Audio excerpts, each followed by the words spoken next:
అనుదిన ప్రార్థన హబక్కుకు 3:19. యెహోవా మా దేవా, ఆకాశము నీ మహిమతోనూ భూమి నీ ప్రభావముతోనూ నిండి నీ హస్తముల నుండి బలమైన కిరణములు సూర్యకాంతి ప్రకాశముతో బయలువెళ్ళుచు సంవత్సరములు గడుచుచుండగా నీ కార్యము నూతనపరచుచు దానిని తెలియచేయచ్చు కోపించుచునే వాత్సల్యంతో నన్ను జ్ఞాపకము చేసుకొని మరొక నూతన దినమును అనుగ్రహించిన పరిశుద్ధ దేవా, నీకే కృతజ్ఞతాస్థుతులు చెల్లిస్తున్నాను.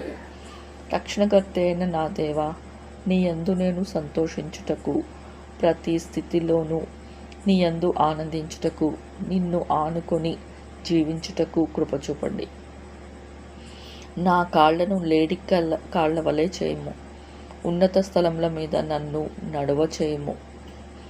నా దేవా, నీవే నా బలమై నీ యందు సంతోషించుచు కృపను కడవరకు నాకు అనుగ్రహించమని యేసయ్య పవిత్రమైన నామంతో బ్రతిమాలి వేడుకొనుచున్నాము తండ్రి. ఆమేన్.